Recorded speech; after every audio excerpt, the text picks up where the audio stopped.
Olá, começa agora o Porto Alegre em Debate com mais uma edição da série especial sobre democracia e eleições. No programa de hoje vamos falar sobre o poder do voto e sobre os desafios do sistema eleitoral brasileiro para garantir o exercício da cidadania. Para falar sobre esses temas, nós recebemos hoje Antônio Augusto Maier dos Santos, que é advogado, especialista em direito eleitoral. Temos também a professora Ana Regina Falkenbach Simão, que é doutora em História, professora do curso de Relações Internacionais na ESPM e também na UBRA. E temos ainda o professor Celso Rodrigues, também doutor em História, professor do Departamento de Direito no Centro Universitário Metodista IPA. Muito obrigada a todos vocês pela presença aqui no Porto Alegre em Debate. Vamos começar com o nosso especialista aqui em Direito Eleitoral. Na verdade, uma pergunta que cabe a todos aqui. Vamos começar com o Antônio Augusto. O direito ao voto é considerado uma conquista depois da redemocratização do país, né? Mas não necessariamente ele significa a plenitude da cidadania, né? Como tu avalias o nosso sistema eleitoral em vigor em relação a essa garantia, o voto e a cidadania? Pois olha, Poliana, em primeiro lugar, uma satisfação muito grande retornar aqui na Câmara Municipal de Porto Alegre, na TV Câmara, acompanhado de dois professores, não é? Olha, eu penso que o comportamento do eleitor brasileiro, ele é muito pouco estimulado com relação ao exercício da cidadania, porque ele tem uma concepção de que ela se resume ao voto, ao direito ao voto. E mais, por ser tão pouco estimulado e por isso sofrer um déficit de informações tão grande, ele ainda sofre de um outro episódio que é a anemia por conta disso. A eleição pode ser de 2 em 2 anos, mas os cenários não se renovam e vão um pouco mais adiante. Isso ainda gera uma amnésia eleitoral, porque ele esquece de quem ele votou em seguida. Então isso é um fenômeno próprio de um país que tem uma democracia consolidada, mas que o estímulo ao voto ele é sazonal, ele só acontece no momento da eleição. O sistema eleitoral brasileiro ele tem alguns pecados que me parecem assim muito importantes. O primeiro deles, os parlamentos são formados por uma figura chamada quociente eleitoral. Isso, na minha opinião, é uma heresia jurídica. Isso é um absurdo, porque é como se fizesse um comparativo com a seleção, não digo nem a brasileira, porque no momento não convém falar dela, mas no sistema do futebol nós temos o seguinte: nem sempre os mais bem votados jogam, eles ficam nem às vezes no banco, quando menos votados são escalados e jogam. Então isso é uma heresia fruto do sistema decorrente do quociente eleitoral. Além disso, tem um outro episódio que é a questão do alijamento desses candidatos das sobras. Partido e coligação que não atinge o quociente não disputa a sobra. Às vezes uma cadeira e ela é rateada por aqueles que já têm quociente, já têm cadeira. Então são duas formas de excluir o voto do eleitor do parlamento. Isso me parece muito grave e isso não tem sido discutido. Um outro episódio também que conspira contra a qualidade do sistema é o fato de que nós temos candidatos vinculados muito mais ao momento do que à história do partido político. Então são candidatos frutos momentaneamente de uma certa visibilidade, de um oportunismo às vezes parlamentar, não é? Então assim, são candidaturas que não são construídas, elas são muito mais fruto de uma maioria vinculada a um bom momento de um partido ou a um mau momento do outro, e isso configura uma candidatura. Mas de maneira geral, votar é muito importante. O sistema hoje no Brasil, sob o ponto de vista da periodicidade do voto, ele é consagrado, ninguém duvida disso.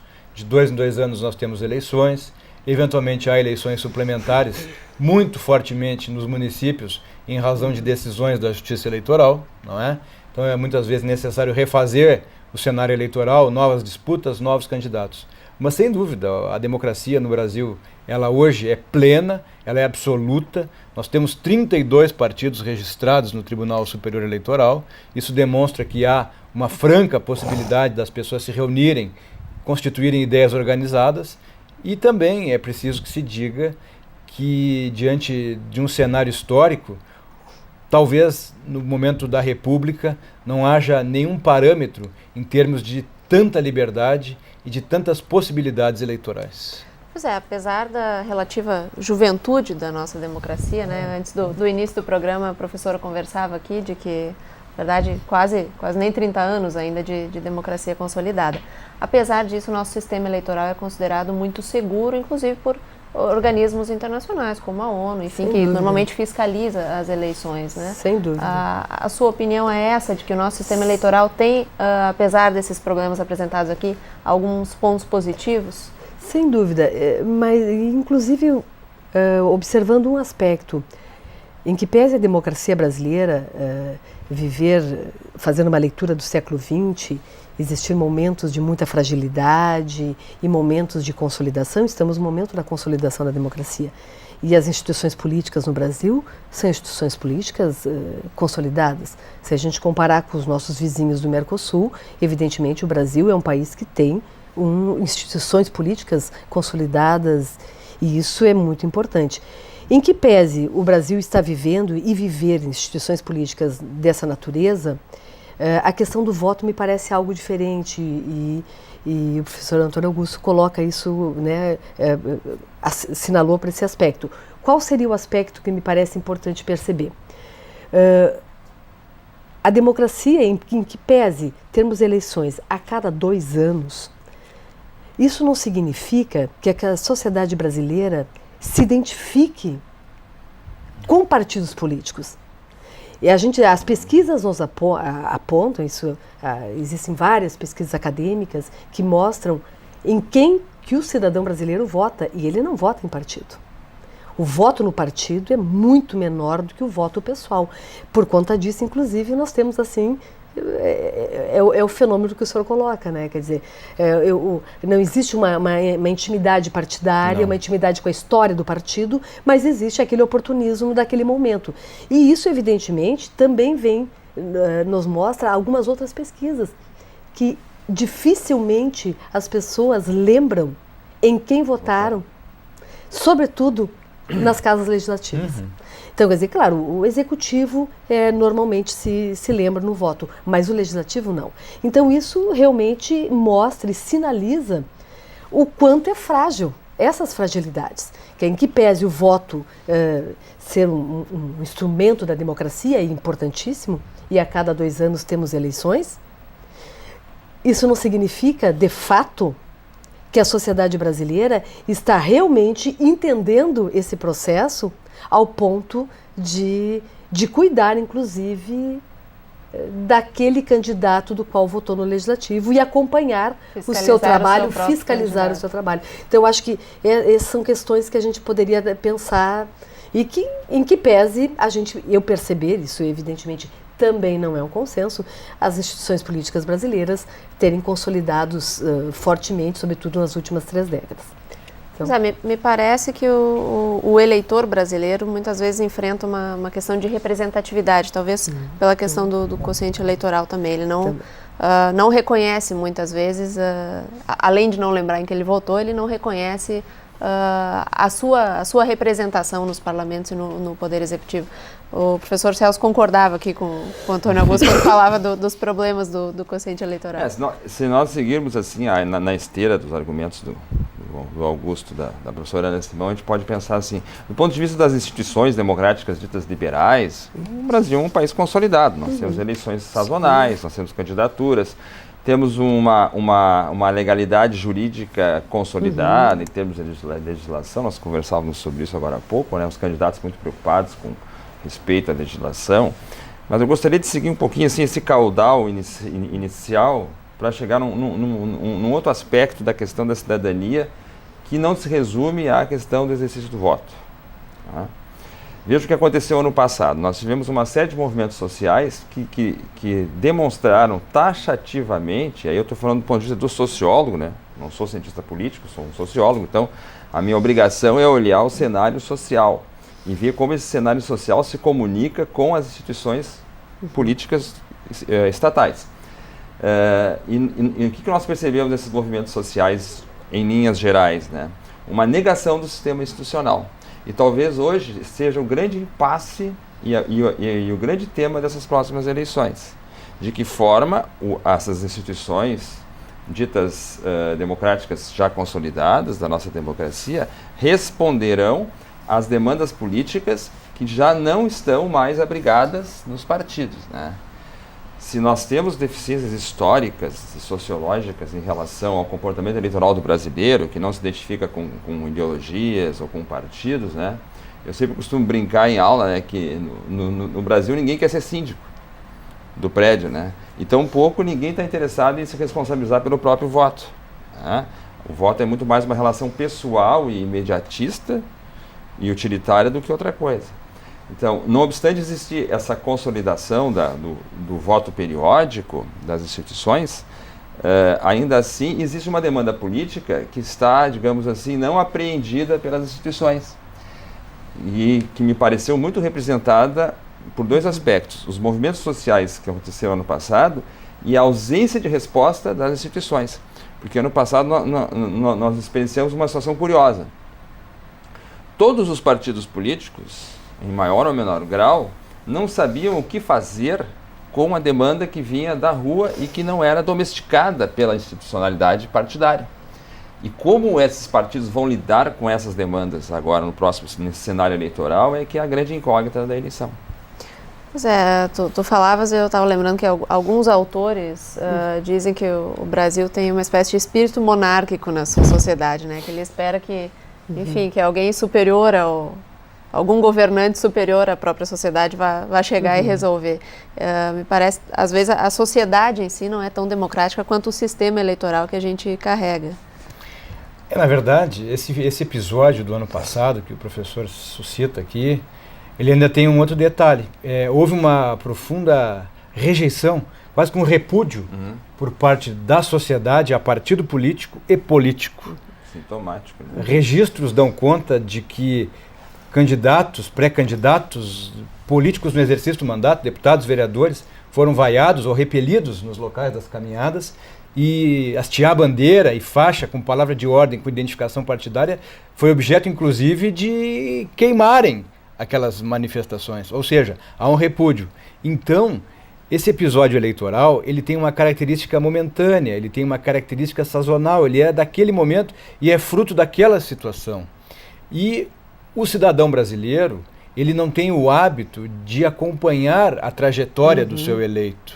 Ele vota no domingo, porque a eleição acontece invariavelmente aos parlamentos no primeiro domingo de outubro, segundo a lei eleitoral, e ele, depois de votar, além de se sentir, digamos assim, com a sensação do dever cumprido, ele praticamente ignora que o voto dele gerou um mandato de 4 anos, se o candidato dele foi eleito, professor.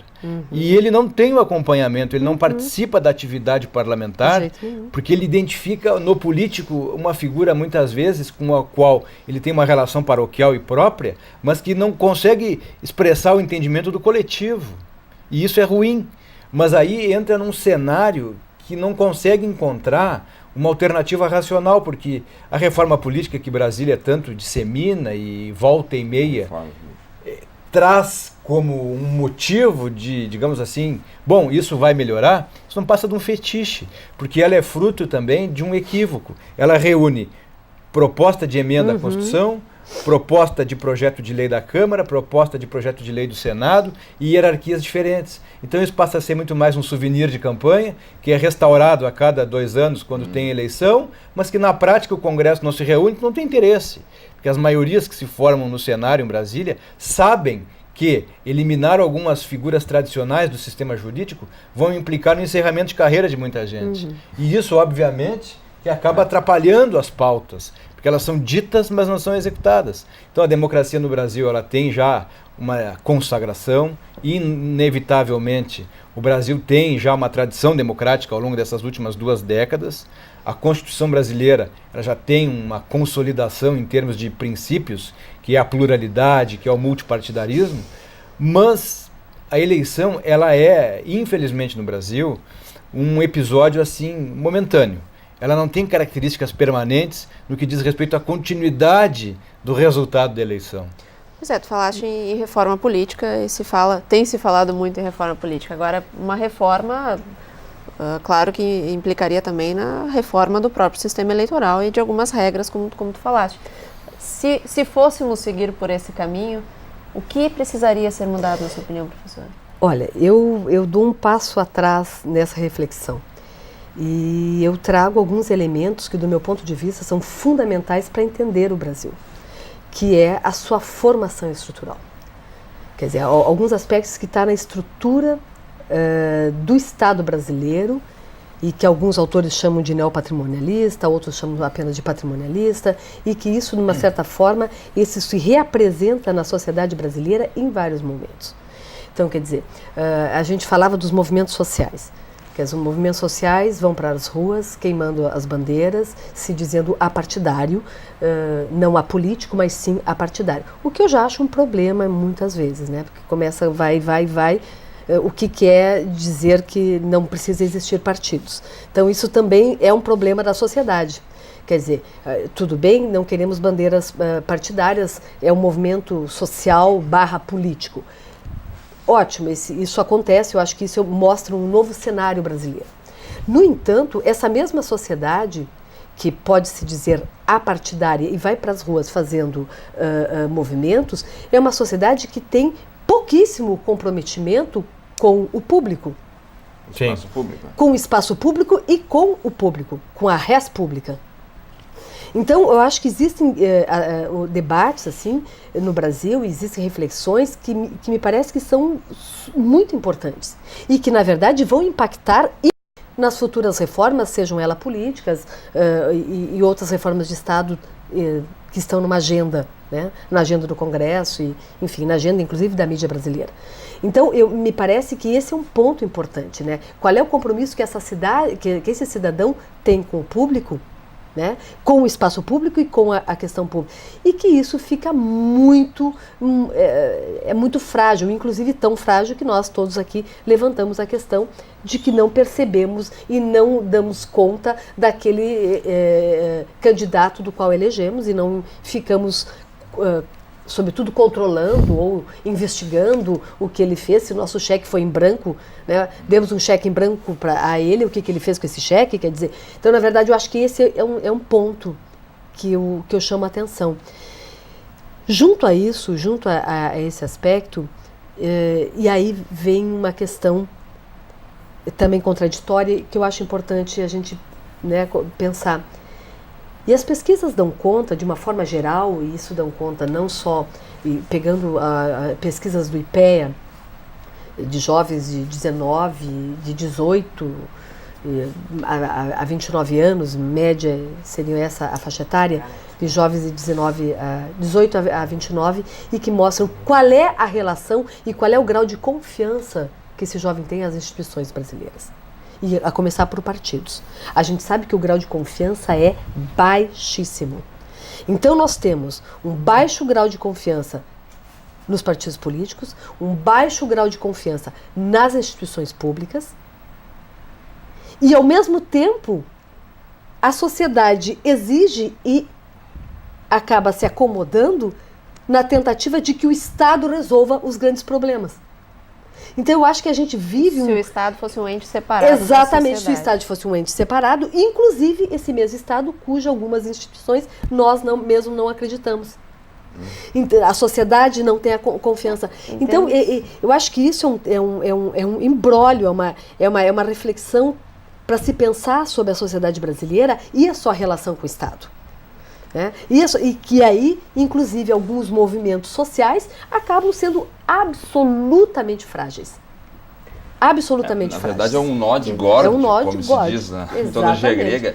Porque, por exemplo, assim, se fala muito o apanágio da educação. A educação, o problema todo do Brasil é a falta da educação. Porque se houvesse a tal da educação, o voto seria mais qualificado, o político seria mais qualificado, o Estado seria mais qualificado e a reforma política seria a salvação da lavoura, né? Só que as pessoas não se esquecem o seguinte, que uma sociedade inventa para si um tipo de educação. Também. E esse tipo de educação necessariamente não vai levar a nenhuma forma de conscientização, né? Então são as tábuas de salvação, né? A professora Ana falou sobre a questão do patrimonialismo brasileiro, né? Alguns têm chamado de neopatrimonialismo, por quê? Porque, não obstante as alternâncias político-partidárias brasileiras pós-regime militar, essa estrutura inquebrantável, como diria o Raimundo Faoro, da sociedade brasileira, que é o patrimonialismo, permanece.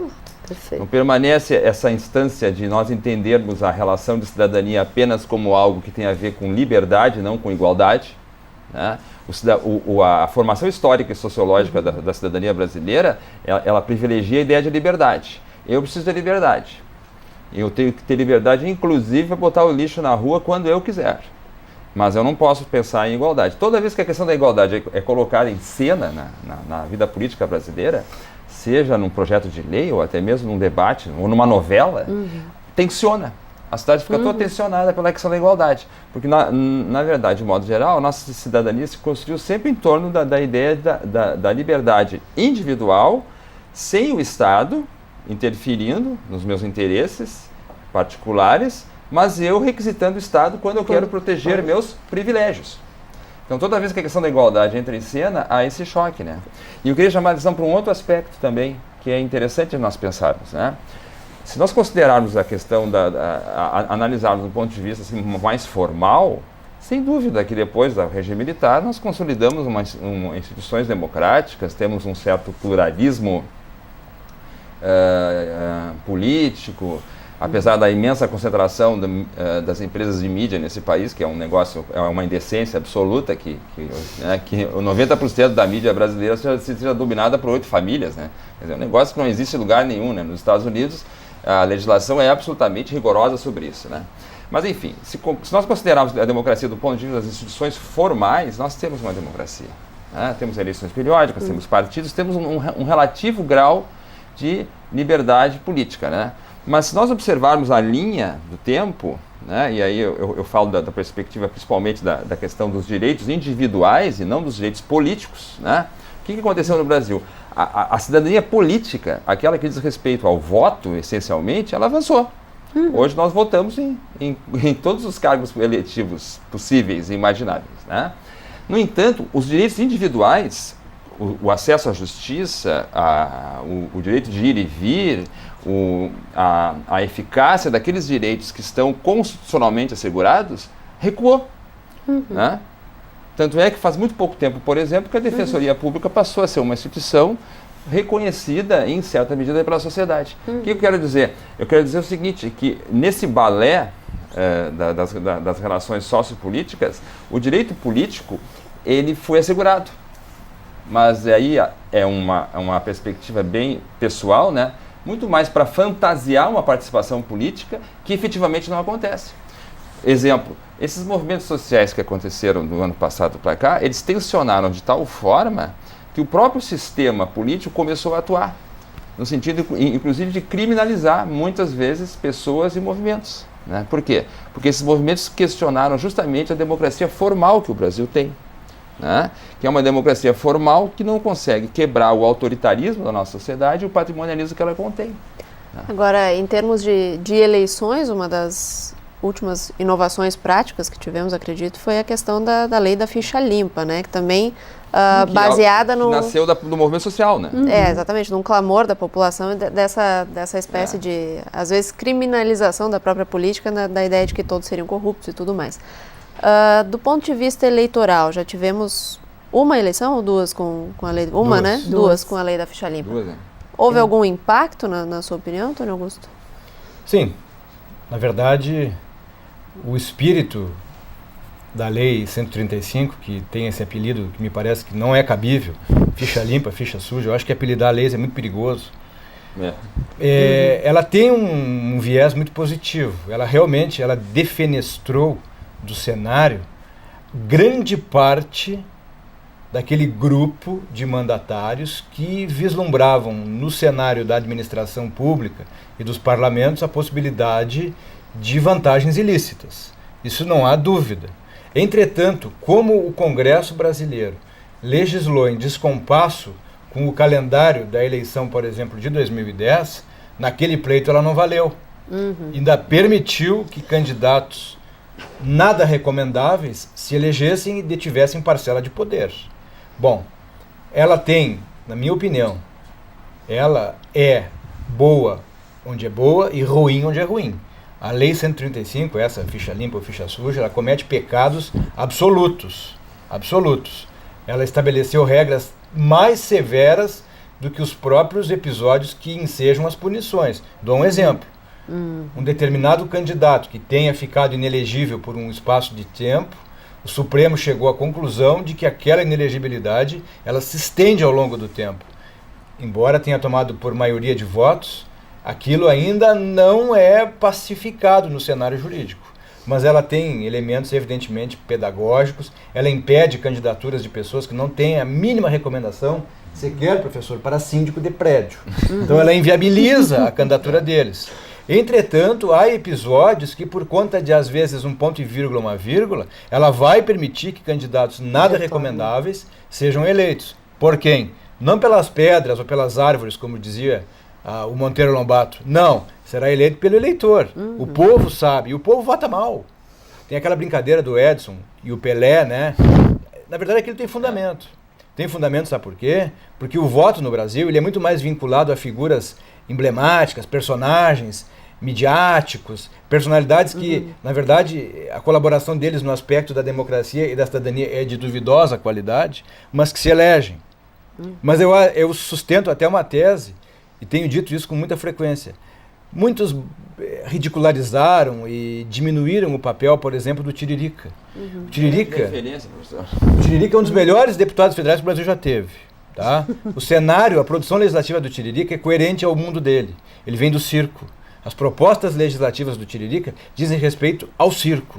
Por que ao circo? Porque quem trabalha em circo não tem fundo de garantia, relação trabalhista, emprego.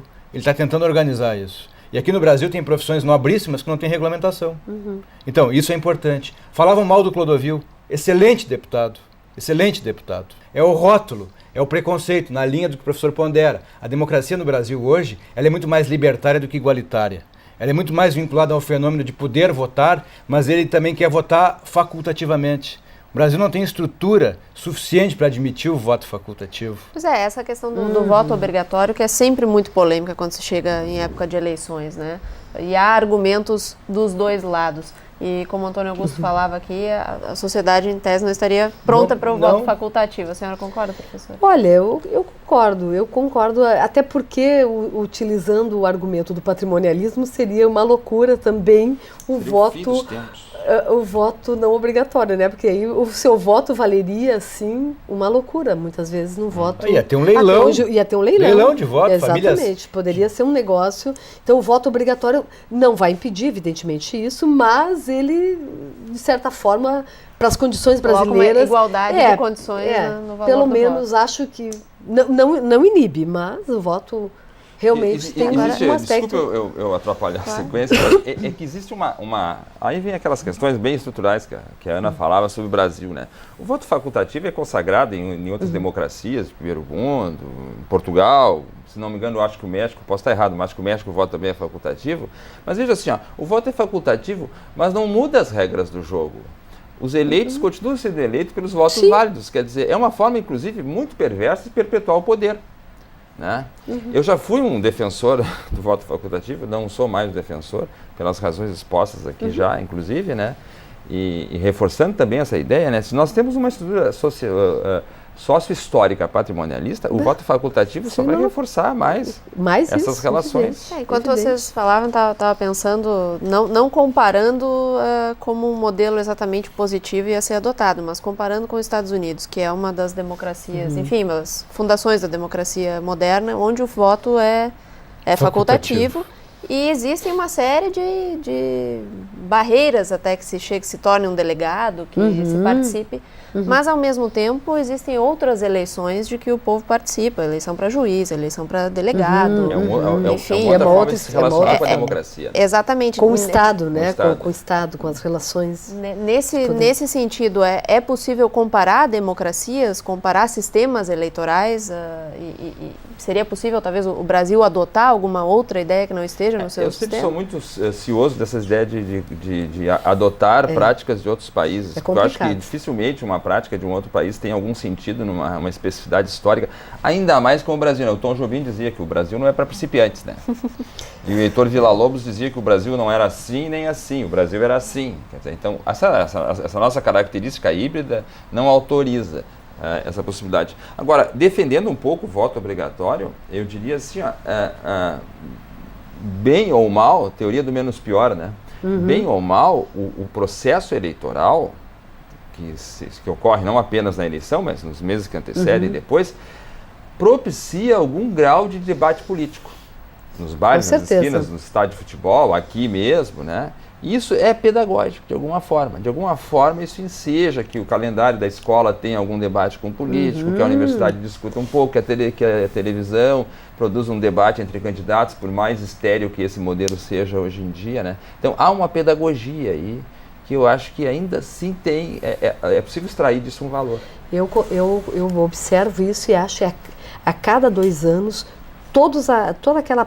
A parte da sociedade brasileira que é absolutamente, que olha a política com muito desprezo, ela é o momento em que ela se aproxima da política. Quer dizer, eu acho que a cada 2 anos o debate, seja na escola, seja nos momentos informais, num bar, e na própria televisão, a propaganda política. Que, não, que horrível. Não, as pessoas assistem e aquele é o momento em que, por mais que seja propaganda e marketing... O desprezo é melhor que a indiferença. Exatamente. E existe ali uma relação com a política. E, de certa forma, até uma informação. Alguns programas eleitorais são informativos, trazem dados, trazem matérias. Né? Quer dizer, então, de certa forma... Esse é o momento de conectar com a política. E o que é, do meu ponto de vista, uma das formas de realmente ir mudando esse Brasil, que tem um desprezo, um descaso com a política e em contrapartida com a própria coisa pública. E a gente falava no início do programa de desinformação também, né? E nessa época, sempre nas eleições, uma outra polêmica que surge é a questão dos votos nulos e brancos e as campanhas pela anulação da eleição.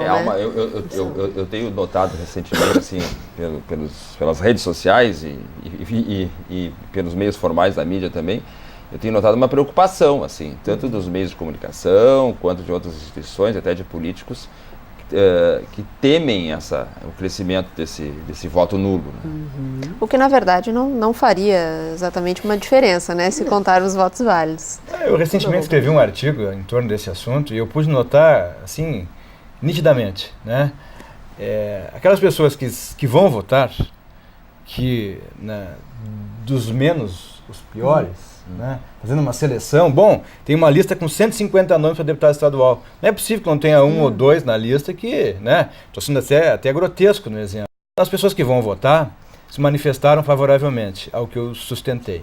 Aquelas pessoas que têm esse comportamento enviesado, oblíquo, disseram que há a maneira de contestar o sistema. Ok, só que isso, do ponto de vista jurídico, primeiro que é inútil. Porque a Constituição Federal, a lei eleitoral, não iriam estabelecer um mecanismo que permitisse que o sistema se repetisse, porque a prevalecer essa ira, esse descontentamento que é global, não é só aqui no Brasil, nós teríamos eleições sucessivamente anuladas, porque se prevalecesse a maioria do voto nulo, a cada eleição, então, o Brasil viveria um país instável, sem governo. Não, isso é uma utopia. É um delírio. Se 2 pessoas no todo o território nacional votarem, uma num candidato e outra na outra, houver empate, vai vencer o mais velho. Então, não tem, encurralar isso. Isso é minimizar o debate, é mediocrizar o debate em torno da política. Então, assim, voto nulo, voto branco é voto imprestável. Não elege ninguém, elege o sistema. Mantém a continuidade. Agora, se vai ter nova eleição porque se votou mais da metade... Primeiro que isso não existe. Isso é um fetiche. Né? E esses modelos internacionais, eles são muito bem-vindos como subsídio. Eles são muito bem-vindos como matéria-prima para fortalecer debate acadêmico, em rádio, jornal, televisão, debates visando conscientizar, obter a dialética. Agora, para efeitos de adequação, eles não servem exatamente. Claro, porque esses países... O sistema se muda de dentro. Né? O sistema americano, por exemplo, é incomparável com o nosso. Não teria nunca condições de uma adaptação. Nos Estados Unidos se elege juiz, se elege promotor de justiça, procurador-geral, se elege senador, se elege prefeito, se elege conselheiro, que é vereador, mas não se elege diretamente o presidente. E lá ninguém questiona isso. Por quê? Porque sabe que o delegado do Partido Republicano, do Partido Democrata, que são as 2 expressões majoritárias, tem uma origem. E jamais acontecerá nos Estados Unidos, não há registro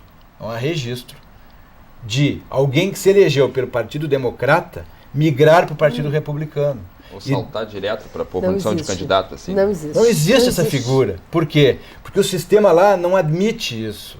Não que se vote muito melhor que aqui, não é isso. Se vota diferente. Mas por quê? Porque lá essas figuras partidárias são rigorosamente rígidas. Aqui no Brasil, como nós temos mais partidos políticos que letras no alfabeto, nós temos 32 partidos e temos 7 partidos já aguardando deliberação. Ou seja, eu confesso, admito e gostaria de ser convencido do contrário. Não há como estabelecer sistema partidário ideológico no Brasil. Por quê? Primeiro porque eu tenho convicção absoluta, até pela prática profissional, que isso não conta na hora da eleição. Segundo lugar, o Brasil é um país gigantesco, que a democracia tem 27 origens, 27 estados. Então os governadores de estado fazem um discurso e a presidência da República outro. E não é de agora isso é desde a República Velha. Quando instituíram aqui a Justiça Eleitoral em 1932, tinha por objetivo estabelecer o quê? Um sistema que controlasse as eleições. Ponto. Estabelecer a figura do Poder Judiciário Eleitoral. Mas isso não garante, de maneira nenhuma, que a compra de voto e a mercancia eleitoral estejam terminadas. E não vai ser a biometrização do voto que vai definir isso. Vai ser o quê? Vai ser a necessidade do candidato ter compromisso, vínculo. Como é que ele estabelece isso? Na medida que o seu delegado, que é o eleitor, está presente no parlamento. Como não há essa identificação, por isso que o sistema é solto, é flexível e muitas vezes ele adquire até uma promiscuidade. Porque quando se troca de partido aqui no Brasil, não se fica impedido de concorrer à nova eleição. Mas, quando alguém tem uma conta rejeitada porque um preposto, um secretário ou um ministro cometeu um erro, quem vai ficar inelegível é quem gestionava o poder público. Isso, na minha opinião, é uma falha absoluta do sistema. É absoluto porque o secretário, o ministro, que comete um equívoco, de boa fé, ele justifica. Mas a conta que é rejeitada lá no exercício fiscal financeiro é a do prefeito e do governador. E ele fica inelegível. Mas, se alguém troca de partido sem justificativa, na próxima eleição, embora tenha sido cassado, pode concorrer. Então, o telespectador tem que ter a noção da crueza do sistema. Eu penso assim. Só que o senhor tem uma colocação, professor? Aliás, teria várias, mas eu fiquei pensando aqui, tendo essa aula de direito eleitoral do doutor aqui, eu fiquei pensando a respeito desse impasse que se vive, né, dentro da própria forma como é organizada a política partidária brasileira, né? Claro, eu entendo que é um esporte nacional falar mal de político, né? No Brasil, é que o brasileiro tem essa cultura assim, como diz o Caetano, né? Caetano Veloso diz, né? A cultura das aparências, né? O brasileiro, de modo geral, critica os políticos e fala mal do Estado, mas adora mamar no Estado, né? E adora pedir favor para a política. Mas a gente falava do desprezo da política, não é um privilégio brasileiro, digamos assim. Agora nas eleições da União Europeia teve esse mesmo fenômeno. O voto é facultativo, diminuiu muito o índice de votantes também, principalmente para os parlamentos que falávamos no início do programa. O que termina desqualificando terrivelmente, como o Augusto lembrou aqui, o voto de um modo geral, né? Sem dúvida nenhuma, né? Agora, a questão do Tiririca, por exemplo, eu acho interessante, é curioso, nós falávamos do Tiririca, que é um deputado qualificado. Sim. E um dia numa aula, cansado de ouvir críticas ao Tiririca, eu disse, olha pessoal, se dependesse de diploma universitário, a política brasileira seria a melhor do mundo. Porque, salvo raras exceções na história brasileira, nenhum presidente da República deixou de ter diploma. Exatamente. E político, então, não se fala, né? A maior parte dos políticos tem diploma de curso superior. Então, se a questão fosse essa, aí nós teríamos a melhor elite política do mundo. Mas nós não temos a melhor elite política do mundo, porque sequer temos a melhor elite social do mundo. Se é que a gente pode considerar parâmetros do ponto de vista liberais, né?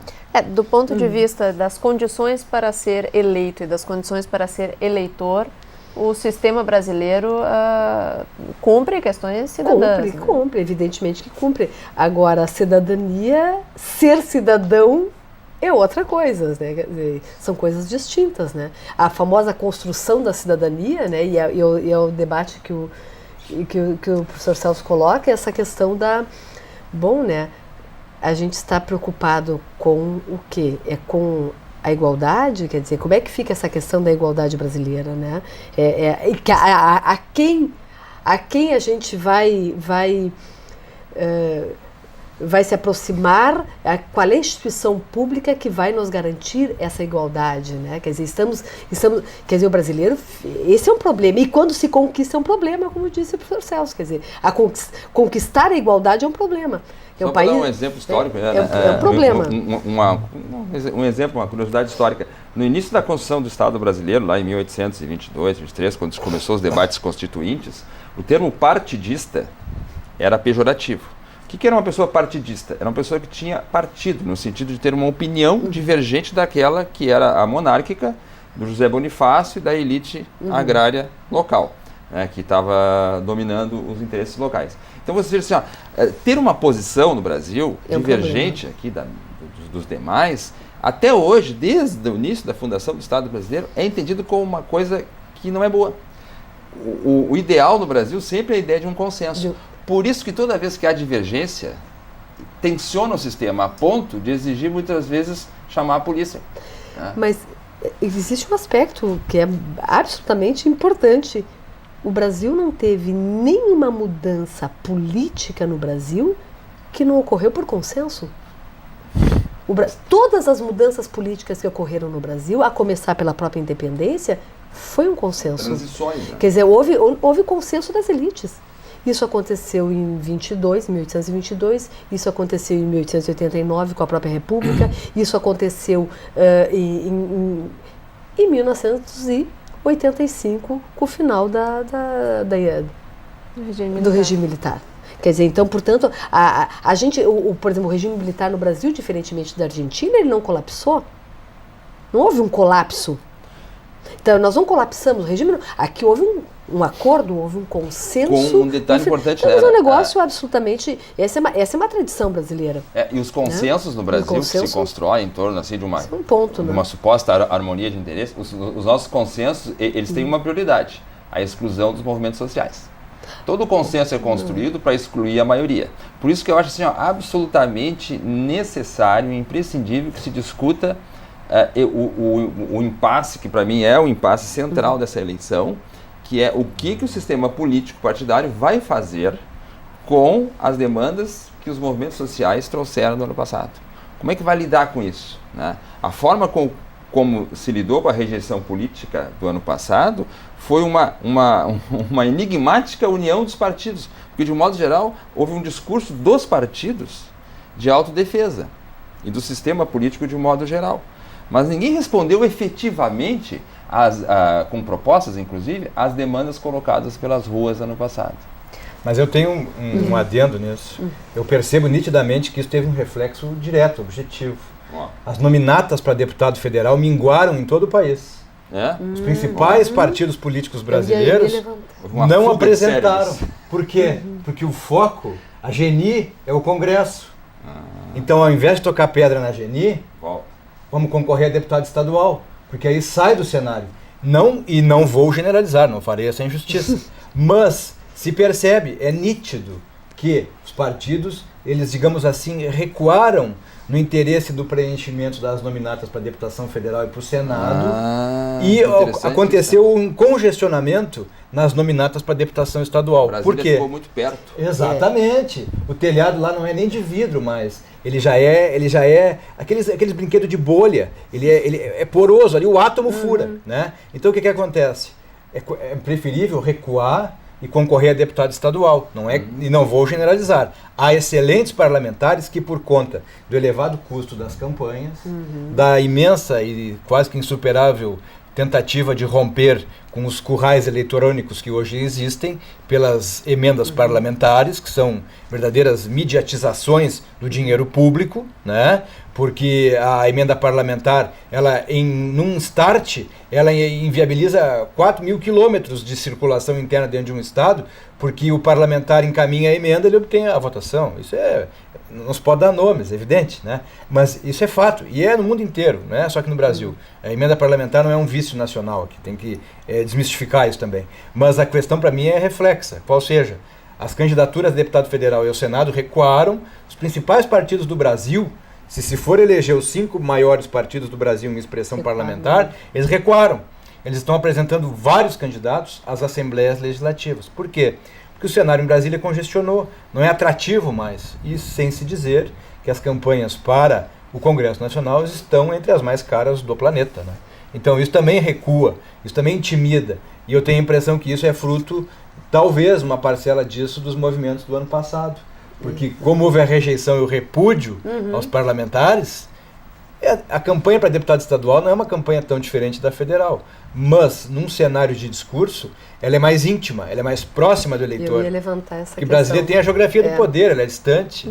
Eu ia observar esse aspecto que o que se pode colocar sobre isso é que existe também uma tentativa do retorno do político às bases, porque Brasília muitas vezes é um cemitério, muitas vezes, de políticos, né? Fica exilado em Brasília. Quer dizer, eu acho que esse retorno muitas vezes, ou pode ser, também fomentado pelos movimentos sociais, quer dizer, retornar às bases, tentar ficar no seu estado, com o seu eleitor, para retomar algumas alianças perdidas ao longo desse tempo. Eu posso responder? Tem vários, claro. Posso responder? Não, eu digo que posso responder porque os movimentos sociais no ano passado me pegaram completamente desprevenido, né? Completamente surpresa. Nem eu, nem acho que muitos outros sociólogos não imaginavam, né? E eu corri muito atrás de tentar entender um pouco isso, e o que se diz normalmente, assim, esse retorno, sem dúvida, pode ser uma estratégia defensiva, pode ser uma resposta aos movimentos sociais, inegavelmente também, mas se percebe também, assim, a política se tornou algo caríssimo, do ponto de vista orçamentário, né, e aí até podemos discutir a questão do financiamento público também, né, se tornou inviável em muitos casos, mas ela se tornou o universo da política é tão burocratizado no mundo globalizado, né, que as demandas, as represadas, estão aonde? Estão na cidade. Se a gente observar os movimentos sociais que existiram no ano passado, todos eles remetiam a demandas locais. Né? Essa demanda local, vivida, experienciada pelo cidadão cotidianamente, quer dizer, qual é que foi o mote? Existe toda uma linha de teóricos que falam na era das cidades, né? A era das cidades, né? Do David Harvey, uma série de outros autores. Lembro que, então, de certa forma, a política globalizou tanto que, na verdade, ela voltou a ser local, muito local. E as demandas cotidianas, metropolitanas, elas estão na ordem do dia, né? E o deputado estadual que retorna agora, né? É o prefeito daqui a 2 anos, né? É o sujeito que tem que responder essas demandas. Muitas vezes é o prefeito daqui a 2 anos, é o trânsito, né? É a vontade do urbana, retorno. a criminalidade. O cidadão, pelo menos aquele cidadão que demanda, que é mobilizado, ele quer saber como é que ele faz para chegar ao trabalho, desde que ele não leve 2 horas para chegar ao trabalho. Pois é, a gente levantou várias outras questões aqui, o próprio financiamento, a questão das listas, o voto em lista e tudo mais, mas estamos chegando ao final do programa, né? Claro que as questões não se terminam com ele, mas para a gente ter um fechamento das questões que tratamos aqui, eu queria de cada um de vocês uma resposta para qual é um dos principais ou o principal desafio do sistema eleitoral brasileiro para o futuro, para garantir a cidadania, seja a sua aplicação ou a sua construção. Acho que tivemos 2 professores discutindo, vamos começar com o Antônio Augusto. Olha, Poliana, eu penso, em primeiro lugar, que é imprescindível a figura forte de um parlamento. Um parlamento é sempre importante num Estado de Direito, né? O parlamento, ele é, sem dúvida nenhuma, uma instituição que merece respeito e boa composição. A boa composição não passa necessariamente pela sua elitização. É importante que o parlamento ele reproduza com coerência aqueles mecanismos da sociedade, né? As 4 linhas do lado de fora, não as de dentro, né? Bom, e em segundo lugar, eu penso que essas matérias, como elas têm uma sensibilidade muito grande, elas dizem respeito a múltiplas relações da sociedade com os parlamentos, dos eleitores com os eleitos, destes com os outros poderes, uma interlocução. Alguns elementos que dizem respeito ao próprio sistema passam. Talvez eu sou adepto disso, já escrevi e falo sobre isso. Eu penso que esses assuntos precisam ser distribuídos nacionalmente. É preciso que as assembleias e as câmaras municipais dos estados tenham audiências públicas, onde se assegure a participação das pessoas na discussão desses assuntos, para que isso não seja objeto de Brasília. Brasília é a geografia do poder, ela é isolada, é distante de tudo e de todos. Isso tem que ser um debate nacional. Talvez alguns desses assuntos tenham que passar por um plebiscito alguns desses assuntos, não todos, e alguns outros por referendo, mas isso é outro programa de TV. Né? Com certeza. Eu penso que passa pela necessidade de ouvir a sociedade, mas franqueá-la, não um discurso, tornar isso palpável. Todos os estados têm sedes com assembleias legislativas, todas as cidades têm câmaras municipais. Então vamos utilizar os parlamentos para discutir isso, vamos fazer isso tornar a polpa viva da sociedade. E votar bem. Votar bem é uma obrigação. Não adianta imaginar que o Estado, sebastianisticamente, vai resolver o problema. Quem resolve o problema é o eleitor. É a cidadania. Eu concordo também e observo que um bom parlamento é fundamental para qualquer sociedade. Quer dizer, ter boas casas legislativas é fundamental e isso vem do voto. Não existe outra maneira de criar. Em que pese a gente saber que, evidentemente, no caso brasileiro, o Congresso não é algo que veio de Marte, né? Ele é o reflexo da sociedade brasileira também. Quer dizer, lá estamos, o bonito e o feio está lá é a nossa sociedade. Tem excelentes parlamentares, como tem, evidentemente, parlamentares que não deveriam mais estar, ou talvez nunca devessem ter chegado a ocupar uma cadeira. Então, já penso sempre, também não consigo ir ver de uma forma muito sonhadora, assim, porque é um reflexo da sociedade. Agora, um aspecto que eu acho que é fundamental nesse quadro, né, nessa conjuntura, é observar em que medida ou quais seriam as maneiras de você conseguir com que a sociedade acreditasse nas instituições, seja ela partido, seja ela as instituições da sua cidade, quer dizer, me parece esse é um grande debate, quer dizer, como é que você mobiliza uma sociedade a participar, seja seja na associação de bairro né, do seu bairro. Eu acho que essa é uma discussão brasileira, esse é um problema brasileiro. Quer dizer, à medida em que a sociedade participa, seja na associação de bairro, não estou falando nem em partidos políticos, mas em qualquer instituição, eu acho que esse é um momento, para além da instituição religiosa, que as pesquisas mostram que a maior ligação brasileira seriam com as instituições religiosas, mas para além dessas instituições, que evidentemente também fazem trabalhos de bairro, enfim, de comunidades, mas para além dessas instituições, ter um compromisso. Eu acho eu acho que esse compromisso faz com que a própria sociedade entenda, inclusive, o papel do Parlamento, do Congresso Nacional e da Assembleia. Professor Celso, para encerrar o programa, sua opinião, seu fechamento. Eu concordo plenamente com os colegas, né? A democracia precisa de instituições políticas fortes, como parlamentos e câmaras e assembleias, é inegavelmente, né? Não vamos recuar desse paradigma, né? Mas também para que um processo eleitoral seja, não vou usar a palavra verdade eleitoral aqui, né, mas para que um processo eleitoral seja razoavelmente coerente, ele precisa de movimentos sociais ativos e não uma cidadania passiva que espera sempre através de um voto utilitário ou de um voto mercantilista obter alguma coisa desse tipo. Agora, ao mesmo tempo, é necessário que os parlamentares, os parlamentares, o sistema político, passem a olhar para a sociedade, né? Passem a olhar para os movimentos sociais efetivamente, né? E não se esconda no mundo burocrático, partidário, de alianças misteriosas aí, que ficam extremamente complicadas de explicar ao eleitor comum como é que se faz aliança política no Brasil hoje em dia, né? Então é preciso também que um parlamento que reivindica para si uma legitimidade também se legitime junto à sociedade.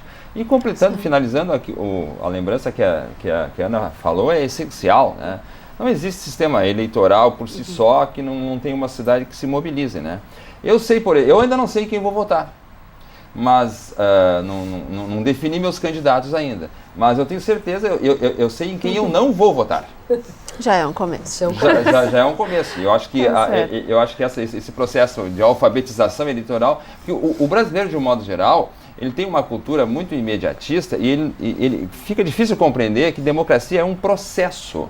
A democracia não existe em si, ela existe como um processo de luta, né? O Nietzsche dizia, né, que a verdade é um combate.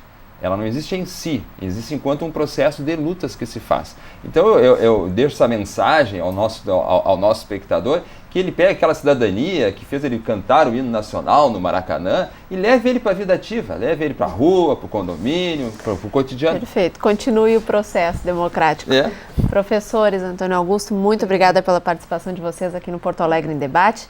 Obrigada também pela sua audiência. O programa de hoje termina aqui, mas na próxima semana a gente volta com mais um assunto, mais um programa da série especial sobre democracia e eleições. Não esqueça, se você tem alguma dúvida, tem alguma sugestão para a TV Câmara, pode entrar em contato conosco pelo nosso e-mail, pelo nosso blog, também pela nossa página no Facebook. Muito obrigada pela audiência e até o próximo programa.